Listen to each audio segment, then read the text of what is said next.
Barat. Di sini saya akan membahas tentang budaya organisasi.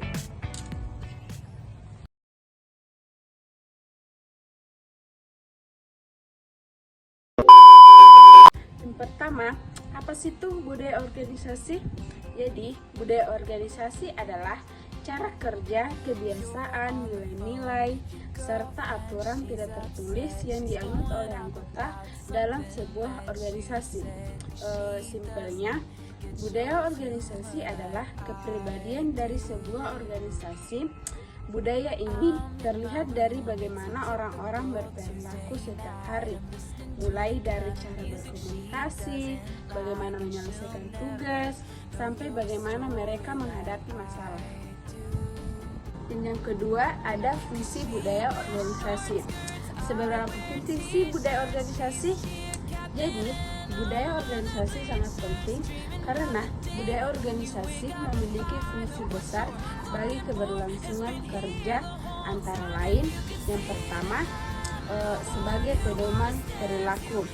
Setiap anggota tahu bagaimana harus bekerja karena ada nilai-nilai yang dijadikan dasar. Dan yang kedua, menyatukan anggota organisasi. Walaupun orangnya berbeda-beda, budaya membantu mereka bergerak ke arah yang sama. Dan yang ketiga, membentuk identitas organisasi. Organisasi bisa dikenal dari budayanya. Ada yang disiplin, ada yang kreatif, ada yang sangat mengutamakan pelayanan.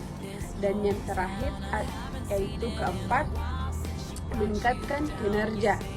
Budaya yang baik membuat pekerjaan lebih efektif, hubungan antar anggota lebih harmonis, dan tujuan lebih mudah tercapai.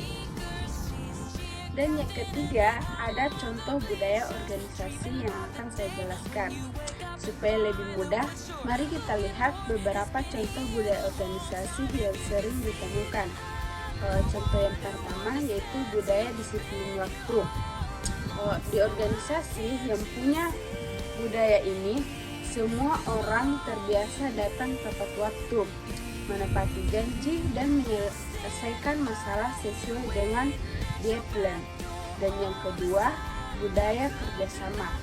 Anggota tim saling membantu, saling berbagi informasi, dan bersama-sama menyelesaikan tugas.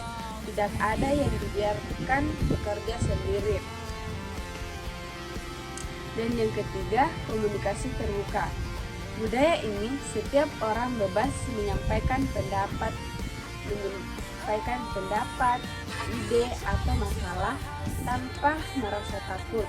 Komunikasi seperti ini mencegah konflik dan mempercepat menyelesaikan masalah. Dan yang terakhir yaitu keempat, tanggung jawab. Setiap orang berani mengakui kesalahan dan bertanggung jawab atas pekerjaan, tidak saling menyalahkan tapi fokus pada solusi. Tapi tidak semua budaya itu baik, ada juga budaya yang justru menghambat organisasi. Contohnya budaya sungkan atau takut berbicara.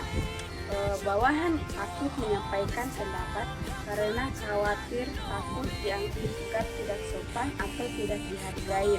Akibatnya banyak masalah yang tidak terungkap. Contohnya berikut adalah budaya menyalahkan. Ketika ada masalah, fokusnya bukan mencari solusi, tapi mencari siapa yang salah. Budaya seperti ini membuat orang takut mengambil keputusan dan kerja tim yang menjadi tidak sehat. Dan yang terakhir, kurangnya komunikasi. Komunikasi tidak mengalir dengan baik, banyak miskomunikasi, dan pekerjaan jadi berantakan. Dan yang kelima, dampak budaya yang baik dan buruk.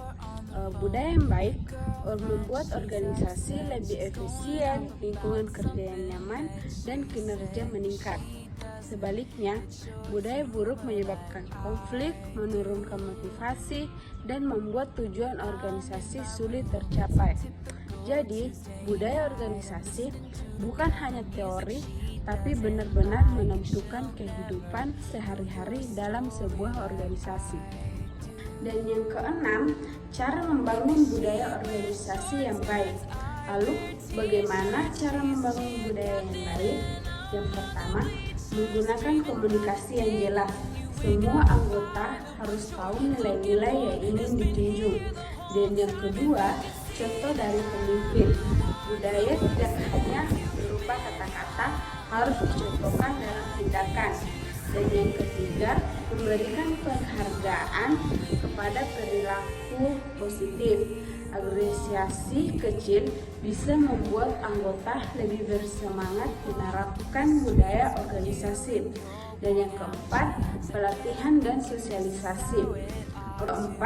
Pelatihan dan sosialisasi. Organisasi yang baik memperkenalkan dan menguatkan budaya kerja mereka. Dan yang kelima atau yang terakhir, evaluasi berkala. Budaya tidak selalu langsung berhasil. Perlu dicek apa yang berjalan dan apa yang perlu diperbaiki. Jadi, itulah pembahasan lengkap tentang budaya organisasi. Mulai dari pengertian, fungsi, contoh budaya yang baik, budaya yang menghambat, hingga cara membangunnya. Dengan demikian, budaya organisasi kita bisa bekerja lebih efektif, lebih harmonis, dan memberikan kontribusi terbaik bagi tim maupun perusahaan. Itulah tadi pembahasan yang saya sampaikan. Sekian dari saya. Assalamualaikum warahmatullahi wabarakatuh.